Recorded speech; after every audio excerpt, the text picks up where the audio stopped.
প্রিয় শিক্ষার্থীরা, আমি মোহাম্মদ আজমির হোসেন নওফেল, প্রভাষক, পরিসংখ্যান বিভাগ, রাজউত্তরা মডেল কলেজ। আবার চলে আসলাম তোমাদের সামনে পরিসংখ্যান দ্বিতীয় পত্র পঞ্চম অধ্যায়ের যে বাকি অংশটুকু ছিল ঠিক সেই অংশটুকু নিয়ে আমি আবার চলে আসছি তোমাদের সামনে। সো আমরা আজকে যে অংশটুকু নিয়ে আলোচনা করব সেইটুকু আমরা বোর্ডে আমি লিখেছি, দেখো, যে গাণিতিক সমস্যা বলে আমাদের যে বোর্ড পরীক্ষাগুলোতে যে সৃজনশীল কোয়েশ্চেনে গ এবং ঘ এর জন্য যে গাণিতিক সমস্যাবলীগুলো আছে, আজকে আমরা চেষ্টা করব সেই গাণিতিক সমস্যাগুলো নিয়ে আলোচনা করতে। সো আমরা গাণিতিক সমস্যাগুলো, যেহেতু আমি আব্দুল আজিজ স্যারের বইটি ফলো করছি, সো আব্দুল আজিজ স্যারের বইয়ের উদাহরণ 3 এর পরামিতির মানগুলো আমি তোমাদেরকে বের করে দেখিয়েছিলাম। সেখান থেকে আমরা যদি উদাহরণ 3 লক্ষ্য করি, তাহলে উদাহরণ 3 এ আমরা লক্ষ্য করলে আমরা দেখতে পারবো যে আমরা সেখান থেকে পরামিতির মান পেয়েছিলাম 3।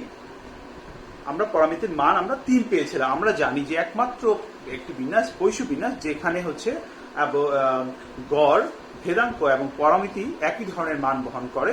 আমরা জানি গড় সমান ভেদাঙ্ক সমান পরামিতি সমান সমান এম সমান সমান হচ্ছে এনপি।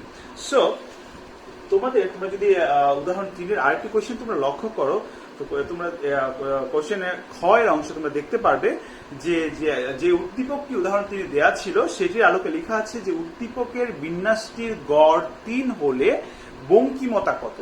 গড় 3 হলে বঙ্কিমতা কত? আমরা জানি যে যেহেতু আমাদের গড়, ভেদাঙ্ক এবং পরিমিত ব্যবধান উভয়ই সবগুলি হচ্ছে 3, বা এখানে যেহেতু গড়ের কথা বলা হয়েছে গড় 3, সেক্ষেত্রে আমরা জানি যে পৈশু আমাদের বের করতে বলা হয়েছে বঙ্কিমতাঙ্ক কত, বা বঙ্কিমতাঙ্ক সম্পর্কে তোমাদের যে মতামতটা আছে সেটা দিতে বলা হয়েছে। আমরা জানি বঙ্কিমতাঙ্ককে আমরা প্রকাশ করি হচ্ছে, আমি তোমাদের বোর্ডে তোমাদের সুবিধার্থে লিখে দিয়েছি, √β1 দিয়ে আমরা বঙ্কিমতাঙ্কটাকে প্রকাশ করি। এবং এই বঙ্কিমতাঙ্কটাকে আমরা তুলনা করি হচ্ছে, আমরা সবসময় তুলনা করি হচ্ছে 0 এর সাথে। যখন এই √β1 এর মান, যখন √β1 এর মান গ্রেটার দেন 0 হবে, তখন সেটা হচ্ছে ধনাত্মক বঙ্কিম। যখন এই √β1 এর মান 0 এর চেয়ে বড় হবে তখন সেটা হচ্ছে ধনাত্মক বঙ্কিম, এবং যখন √β1 এর মান 0 থেকে ছোট হবে তখন সেটা হচ্ছে ঋণাত্মক বঙ্কিম। আমরা জানি যে বঙ্কিমতাঙ্ক 2 প্রকার, ধনাত্মক বঙ্কিম এবং ঋণাত্মক বঙ্কিম। সো আমরা এক্ষেত্রে √β1 বা বঙ্কিমতাঙ্কটাকে আমরা 0 এর সাথে তুলনা করে দেখাতে পারি। তোমাদের এই ম্যাথের সাথে সাথে আরেকটি জিনিস আমরা দেখাবো, সেটা হচ্ছে সূচালোতাঙ্ক। সেটা আমরা পরে আসছি। যেহেতু এই কোয়েশ্চেনের জন্য আমাদেরকে বঙ্কিমতাঙ্ক বের করতে বলা হয়েছিল, সো আমরা জানি যে এখানে আমাদের বলা আছে যে উদ্দীপকের বিন্যাসটির গড় ও গড় 3 হলে এর বঙ্কিমতাঙ্ক কেমন, বা বঙ্কিমতাঙ্ক কত। আমরা জানি যে বঙ্কিমতাঙ্ক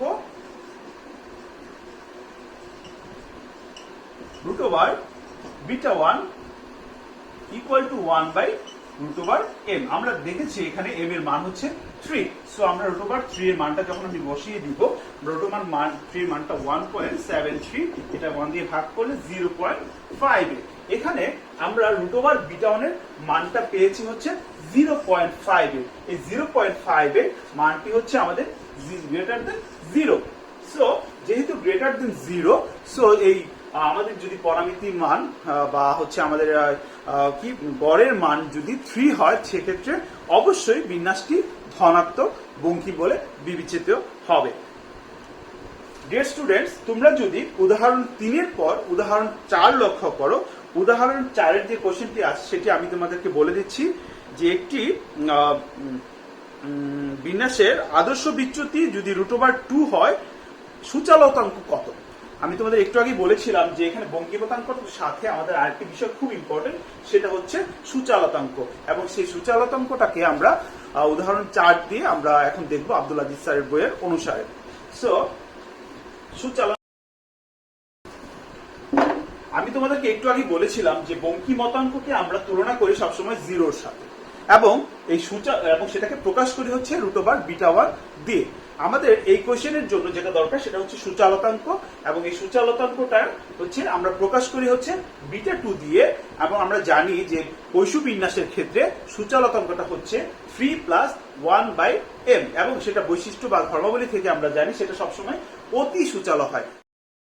স্টুডেন্টস, আমি উদাহরণ 3-এর পর তোমাদের যে অংশটা নিয়ে আলোচনা করবো সেটা হচ্ছে আব্দুল আদিজ স্যারের উদাহরণ 4, এবং আমরা জানি যে উদাহরণ 4-এ আমরা আলোচনা করব যে কোশ্চেনটি সেটি হচ্ছে যে আদর্শ বিচ্যুতি √2 হলে সূচালতাঙ্কর মান কত। উদাহরণ 3-এ আমি তোমাদের দেখিয়েছি যে বঙ্কিমতাঙ্ক √β1 = 1/√m, এবং সূচালতাঙ্ক হচ্ছে β2 = 3+1/m।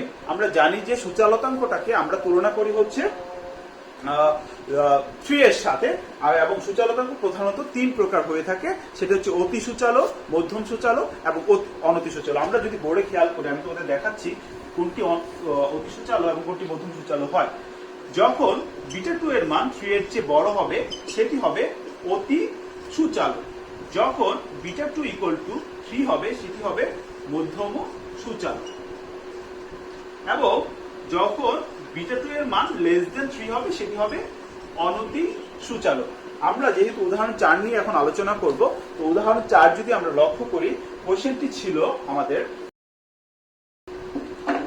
কোশ্চেনটি ছিল উদাহরণ 4-এ আদর্শ বিচ্যুতি √2 হলে সূচালতাঙ্ক কি বা সূচালতাঙ্ক নির্ণয় করতে বলা হয়েছিল। আমরা জানি আদর্শ বিচ্যুতি হচ্ছে √2 বলা হয়েছে এখানে। যেহেতু আদর্শ বিচ্যুতি হচ্ছে √2, আমরা জানি যে আদর্শ বিচ্যুতি সমান সমান হচ্ছে ভেদাঙ্ক। আদর্শ বিচ্যুতি সমান সমান হচ্ছে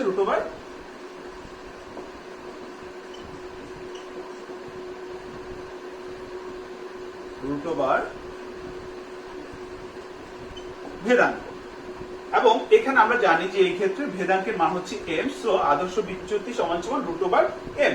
সুতরাং আমরা লিখতে পারি √m = যে আদর্শ বিচ্যুতির মান ছিল √2, সেখান থেকে যদি আমরা রুটটা উভয় পাশ থেকে উঠিয়ে দিই তাহলে আমরা লিখতে পারি m = 2।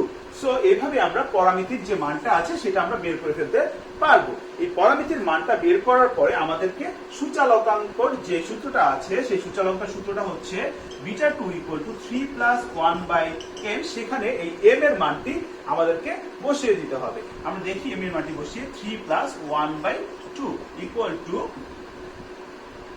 3.5।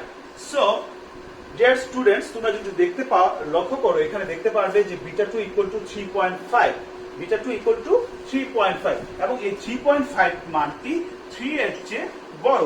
আমরা জানি যেহেতু 3.5 মানটি যেহেতু 3 এর চেয়ে বড়, এবং আমরা জানি যে β2 এর মান যদি 3 এর চেয়ে বড় হয় সেটি অতি সূচালো বিন্যাস হয়ে থাকে, এবং বৈশ্য বিন্যাস সবসময় অতি সূচালো বিন্যাস। যেহেতু এখানে β2 এর মান 3.5 এবং সেটা 3 এর চেয়ে বড়, সুতরাং অতি সূচালো, এবং বিন্যাসটা হচ্ছে অতি সূচালো বিন্যাস। ডিয়ার স্টুডেন্টস, এইরকম বিভিন্ন ধরনের সূচালতাঙ্ক এবং বঙ্কিমতাঙ্ক নিয়ে তোমাদের কিছু কোশ্চেন তোমাদের উদাহরণে দেওয়া আছে।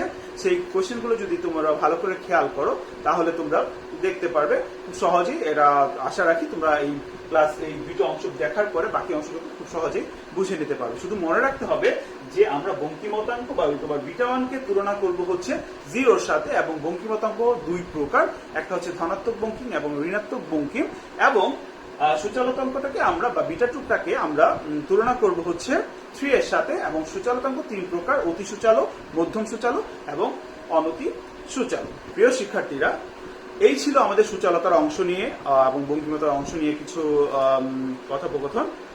এরপরে আমরা যদি আমাদের আব্দুল আজিজ স্যারের বইয়ের ফরম্যাট 2টা লক্ষ্য করি, এই ফরম্যাট 2টা আমরা যদি খেয়াল করি, আমরা ফরম্যাট 2তে কিছু সূত্র দেয়া আছে।